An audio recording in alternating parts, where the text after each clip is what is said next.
This is Trade Show Junkie. Join me as we dive into the world of trade shows, connecting leading industry thought leaders. We'll explore their personal stories of triumphs and failures, giving you a unique behind-the-scenes perspective. This is Trade Show Junkie. Hello and welcome to another episode of Trade Show Junkie.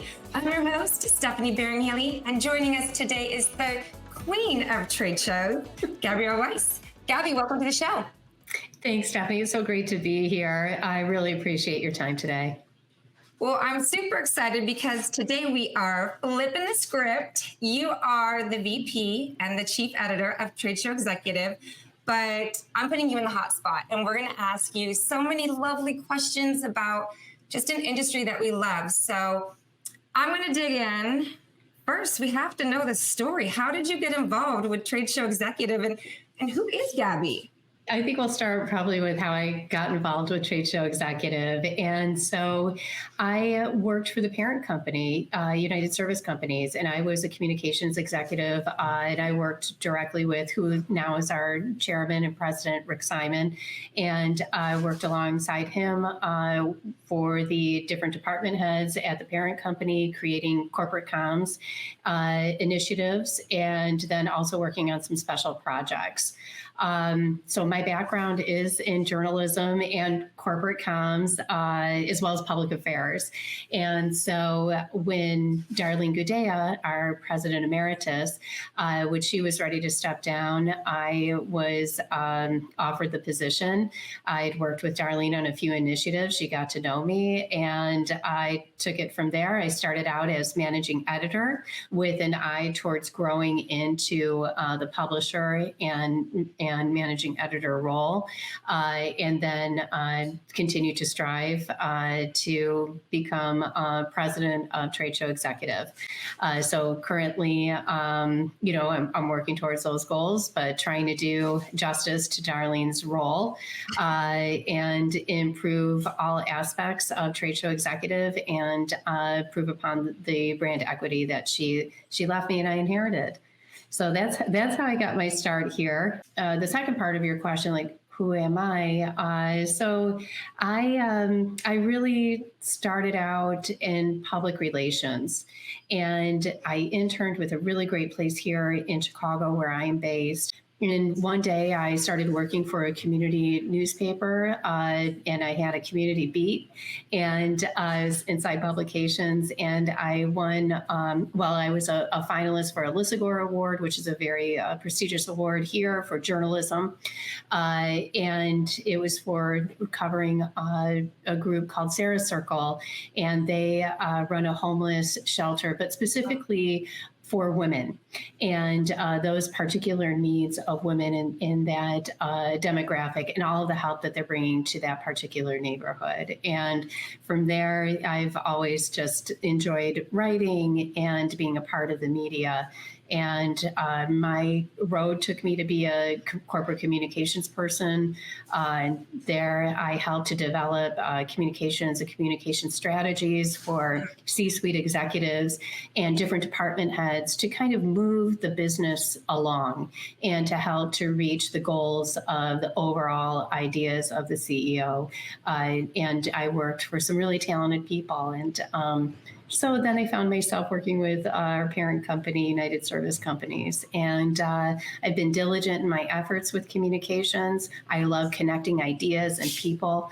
I love moving forward, ideas, industries, concepts. I like to be helpful and to be of service. And so Trade Show Executive, I feel, has been a really good fit for all of those communication ideas and strategies. And it's been a great ride. Well, it makes you the most perfect person to hold this position because it sounds like you've always been historically lifting up other people and communicating stories. And I think you do such an amazing job. I get the monthly magazine and I dig in because I want to know what's happening with everyone else. And the trade show world is very unique. It's hard. It's a lot of people are on the road. We travel a lot. There's deadlines. There's so much going on. So I think what you do really well is you take that minute to pause and ask really insightful questions so that we can see that we're not alone in the business. So that being said, you get to talk to some of the tastiest, most thought-provoking leaders in the biz. What are some common themes in terms of like challenges and opportunities that you're hearing about? Yeah, it's such a great question. We get to talk to some of the best people in the industry, thought leaders and up and comers, and it's been a very exciting time in this post-COVID world. And so we categorize them in 19 different verticals. So big top of mind is how do we continue to capitalize on this resurgence that we're seeing with attendees coming back, exhibitors coming back, chief marketing officers really understanding and reevaluating the value of the trade show and what it means to them from a B2B practice. And so I'm watching for how people are engaging audiences. What are they leaning into? I'm seeing some groups go more into education and conferences. I'm seeing other groups lean into the consumer side. I'm really looking out for is how technology is going to create more of a frictionless experience as we delve into becoming more savvy for the new attendee. All the companies lost a lot of people because of the pandemic, and there was a great shift in human resources. And so even though we've made great gains, or from my perspective, we see that companies have made great gains, it's a different, both exhibitor, attendee organizations, that our attendees come from, and also even with our show management. So how are we benefiting from those new thoughts and ideas that all those people bring and the desires that they have and how they want to be talked to, interacted with, marketed to, all of those things. So I'm really looking at very exciting times and trying to keep up, because so much is going on. And then we really have to work super hard at Trade Show Executive to make sure that we're staying in contact with people to try and get those case studies. And, my big thing is that I need you to know, I'm not an expert at the trade show, but what I can do as a journalist is get access to those experts and really make sure that we're creating a community at Trade Show Executive that can serve as a hub and a platform for all of you experts to share and create peer-led content. And even at the events, peer-led content from our stage. And I think that's where the real value is. So for the trade show world, we rely heavily on our partners. And whether it's the Freeman or it's EventSphere or whoever it may be, it's really a circular motion of our job is to make sure that we bring back trade shows stronger than ever. We look in the future and we perform to the best of our abilities. So you do something that I was shocked. First of all, I'm so shocked. You just had the TSE Gold 100 Gala and Summit, and it was such a good combination of you had a conference portion, which was the education source. Then you had these unique, really intimate networking events, followed by celebrating the industry. And you're talking about some heavy competitors, bringing them all underneath one roof. And everyone was so nice and informative. And it was just the best experience. So how did you even how did that start, that whole 3 days of greatness? Yeah, so I can't take credit for initiating that. Our Gold 100, both our Gold 100, Trade Show Executive Gold 100 Awards and Summit, and Trade Show Executive Fastest 50 Awards and Summit predate me.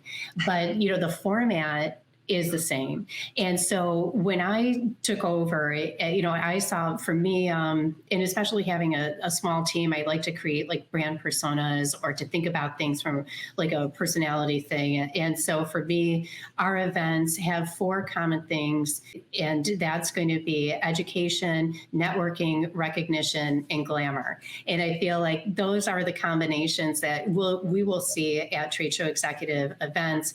And when I'm training, like whether it's an event planner or people that are working with us, those are the things that we must see, because I think that's what keeps Trade Show Executive with its own brand equity. That's what I identified. I also really enjoy what we do and the format that we have, because when we're thinking about what we need to do for our sponsors and our attendees, we want to make sure that there's plenty of networking. We want to make sure that the content is going to be exactly what you get in the magazine, which is award-winning, internationally recognized content, peer-led discussion. We're just bringing that to the stage. And then, trying to create a experiential component to it to keep everybody engaged and involved and delighted. It's a great format created by Diane and Bojorklin, who used to be our events person back in the day, overseen by Darlene Gudea. What I've done is I've taken that and I've amplified it, and made it our own, and really made sure that we've had that together. We're a non-biased media platform. Yep. So we can bring together everybody, and it's not like you're my client or this is, that kind of thing, or our content is skewed in a particular way. We're able to go across the associations to the independents and back again. We have so much freedom in that way. And so the other part of it is because it's a gala, there's just a convivial spirit about it. Our brand has grown with both of the events. We're seeing a resurgence ourselves. We're seeing growth. We're seeing it's like TSE 2.0 because I think, between what we've done on social media to help to amplify what we're doing, we've been selling out, knock on wood, for all of our events that we've had. And it's been such a wonderful thing to see, the hard work that we've put into our circulation and how we're approaching people, making sure that the people who want our content are the people who are getting our content. And everybody at our event are people that want to be at our event. And I am so thankful for that. Because then it's, everybody has that vibe like you were talking about. There are very few detractors. They've taken the time from their busy schedule to be there, to participate, and to be honored and recognized. And it's a pride and an honor to do that for us, for me, for the entire team. I'm going to give you some insight. So it was my first time ever attending. And so I think that's one of the reasons I was so impressed, because I didn't know that anything like this existed. And I'm so grateful because my company, they nominated me, Carolyn Sprouse and Camille Candela. They've been my mentors through 15 years of working in the trade show space. And the fact that they took time to nominate me and then for it to be approved for me to come through, be with other amazing women and just people. I got to support, my bosses as they hit the stage, and Emerald was talking about, this is what we're doing. We're talking about fandom and entering the B2C space a little bit. And then I'm sitting at a table and I'm watching just friends from the industry who I worked with in the past get awards, and I get to clap for them. And you're right, I'm not the mom in like an old sweatshirt and my hair up in a bun with my kids. Funny thing is, I showed my kids the magazine that came out this week, and I go, look, see, Mommy does dress up. It's right here. It's so much fun to dress up and celebrate. Mm-hmm. And my 10-year-old daughter was like, oh, Mom, this is cool. This makes sense. So it makes her feel proud of her mom and stuff. So you did such a great job. And I definitely say, for anyone out there, please nominate any staff that you feel is deserving of some kind of recognition, because it's invaluable to them. It just makes them feel so good. To which, at that point, Women to Watch, we talked about how you like to lift up the women. So tell me a little bit about that program, of what its intent is, and all that good stuff. Well, thanks so much for asking about that. It's a program that's very close to my heart, and thank you so much for participating with us. Stephanie, when we got your nomination, it was, a no-brainer, everything that you're bringing to your team and the glowing recommendations that you got. We definitely were honored to have you participate in our Women to Watch program. So thank you, and I'm glad that you had a great experience with it. We build on that feedback, and it gets better and better every year. I'm one of these people that, I've gotten a lot of great opportunities in my life, not always earned, but people saw something in me and helped to elevate me. And so when I first came on board and I was able to, bring some of my own zhuzh to Trade Show Executive, my first thing to do was to create Women to Watch and another program that we run, which is mixed gender, TSE Trailblazers, which goes with our Fastest 50 Awards and Summit event. But for me, it's, not everybody gets seen. Not everybody, sometimes people know somebody, sometimes people are, have a leg up, and that's wonderful. And there are a lot of people that shine and all of that. But then, there are other people that, may have to take some projects that aren't as great so that they can get noticed. And so sometimes that can be really tough. And so for me, in all the breaks and chances that I've gotten, I wanted to provide a platform where people who were between 2 and 10 years in the industry, because it doesn't matter, maybe you're restarting your career, you're 2 to 10 years, it doesn't have to be, like a particular, like 40 under 40 or something like that. I wanted to break that open and provide that opportunity for people to be recognized, and then also come to the event, whether it's the Fastest 50 event or the Gold 100. For me, when I first started coming up, I was so nervous and scared because I didn't know, like, how are people talking? How do you act at these events? I didn't have any experience, and none of us do when we're starting out.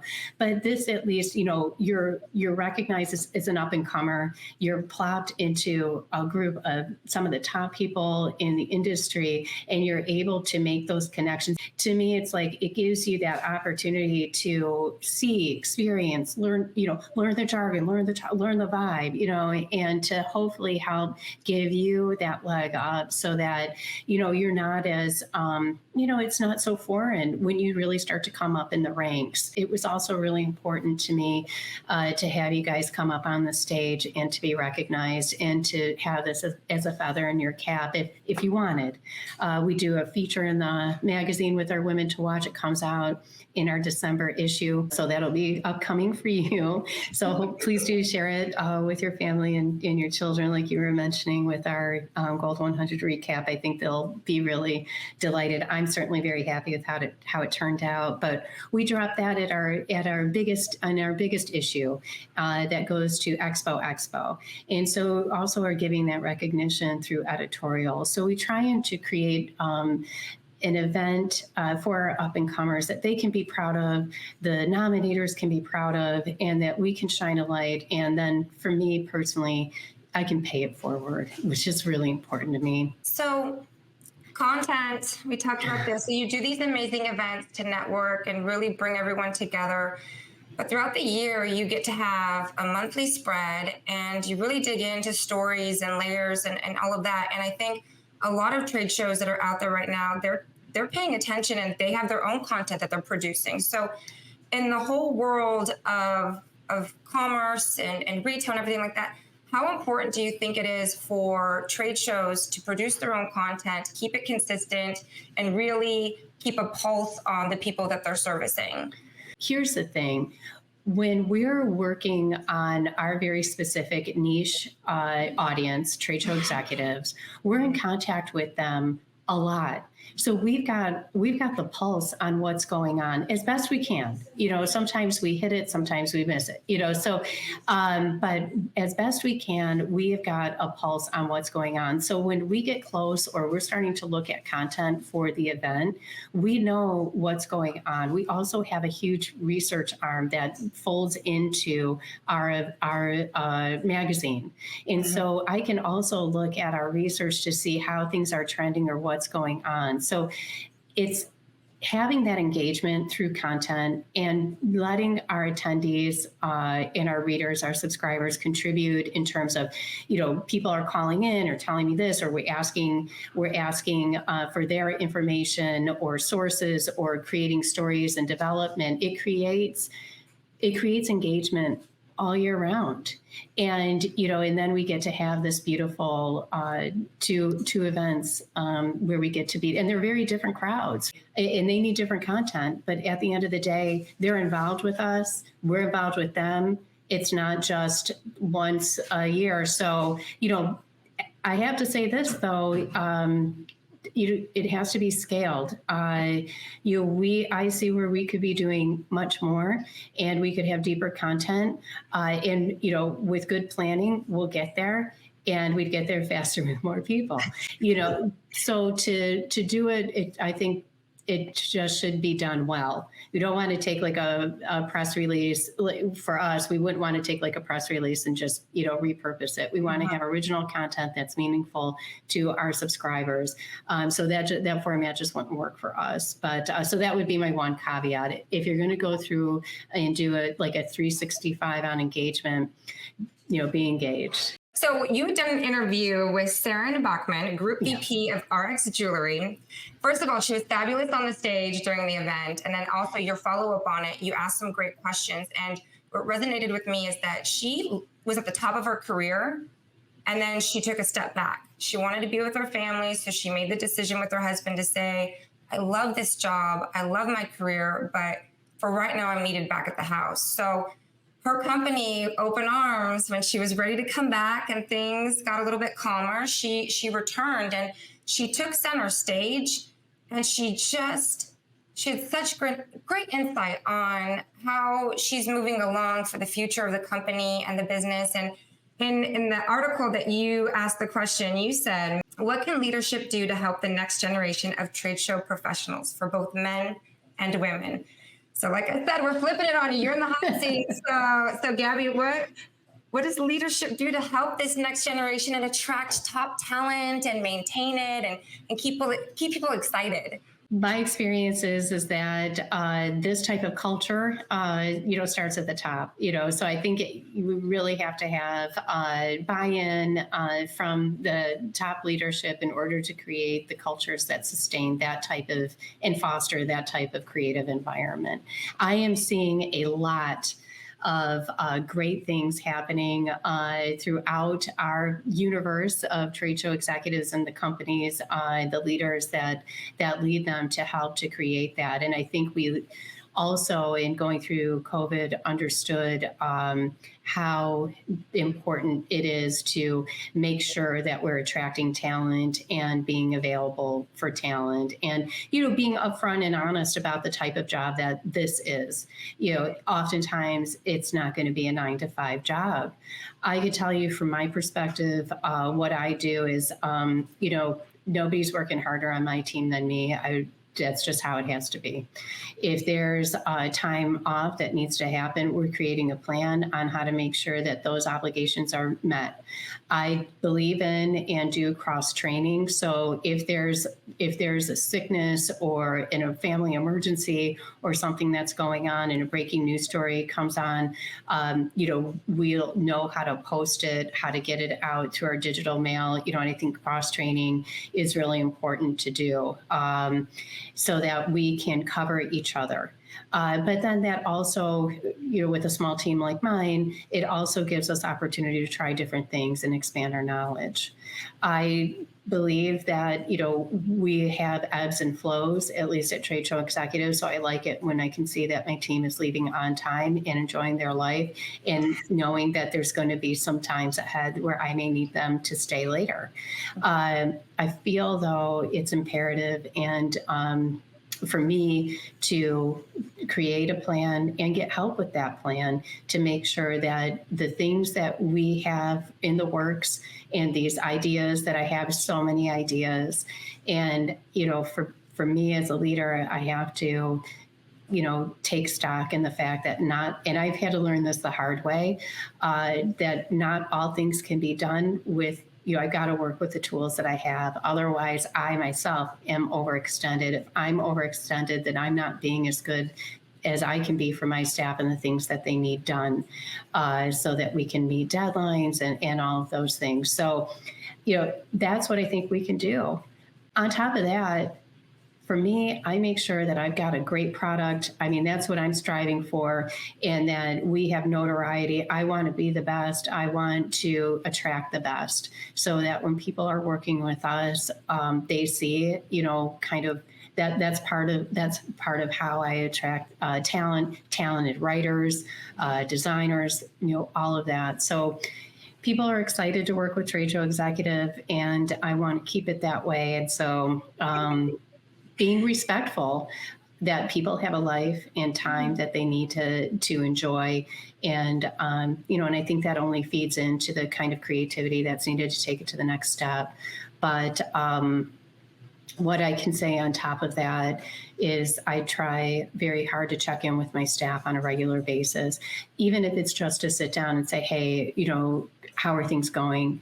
And sometimes I can't always do that. We're getting better at having bi-weekly meetings, so that it's shorter meetings throughout the week, so that we get, so we're not like doing, some type of marathon meeting and getting all of it in.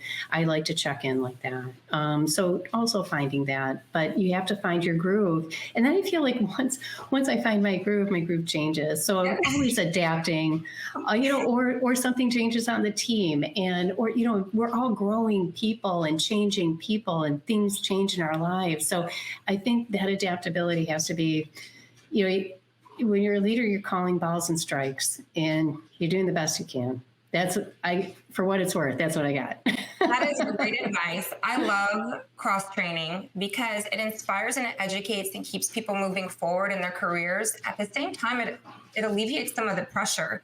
Somebody needs to go out of the office for a week. How nice is it to know that you're covered, and that when you come back, your stack of work to do isn't going to be so overwhelming. So I totally agree with that. And at Emerald, they've started doing something that I thought was really interesting. We do these little meetups throughout the month where it's just health and wellness check. And we have somebody that comes through, and he really just tells you how to breathe, and you're going to put 15 minutes on your calendar of you're not working. You're going to take time to just focus on breathing. And he walks us through this really amazing experience. And then we leave it and we jump back into it. But it's great, and it's so needed, especially after COVID. I mean, I think the mental health and just making sure that we recognize we've had so much stress that we need to take care of ourselves for us to be our best version of ourselves. Yeah, it's so true. And I feel like for me, taking care of myself, my health, those types of things, which I'm not always doing. I'm guilty. I've overextended myself. I've had to learn. I've had to take some lumps and bruises in that area. But I have learned that when I'm taking care of myself, I have a practice in the morning, where I doing some meditative work, some readings. I work out. That really gives me a lot. During those times, I'm getting ideas. Not just for work, but also for family and things of that nature, or creative adventures, I'll call them, with writing and so forth. But when I'm taking care of myself first, a lot of great things follow from that. I'm more steady, I'm more available in all areas of my life, and that feeds back into my work, And so I think ultimately the business benefits from that when we do that. And that is my experience. I can be very ambitious and hyper-focused when it comes to a goal, but at the same time, I know I'm not a workaholic. I thrive on, being with my friends. I have a commitment this evening. Those are things that are important to me. And so, although I can be hyper-focused on a goal, I know very well once I achieve that goal, or if that goal is no longer available, then I can move on. I've also got to be able to shift gears and say, okay, this isn't working. Let's not take this all the way down the rabbit hole to the point where it's detrimental. It's not working. Let's move on to that next idea. Yeah. It's the art of the pivot, right? If you can pivot, redirect all that energy, then you can do some amazing things. So I want to wrap it up. I want to go into all this ambition and creativity. What can we expect from Trade Show Executive for 2024? We've secured our networking for Fastest 50, which will be at the beautiful and high-tech Resorts World in May. And then we're back in Santa Barbara for Gold 100 in September. So we're already securing that content. I really love to have peer-led discussions. And I also think from a B2B, a business-to-business perspective, and I don't care if it's in the trade show vertical or if you're in another B2B vertical, I think we run the risk of being in an echo chamber. And so what I want to put forth are some ideas from external companies, adjacencies, areas where people are doing live events, but they have a different focus. It's not a B2B, or maybe there are some trailblazers in pricing and bundling, how they're doing things. You want to start to bring some of those voices in. Then what I would like to share is that we have our 25th anniversary in 2024. So we will be putting somebody I interviewed, Tom Gattuso. He runs SEMA, and he is just a delight to talk to. And so many people are contributing to kind of like my idea base. So I benefit too from the magazine and these amazing people in our industry. But he does something that he likes to put Easter eggs, kind of like delightful little surprises throughout his show. Oh. And so we hope to also be doing that. We'll have a stronger commitment, even more so than we have in the past, with how we're being inclusive in our content, in getting quotes.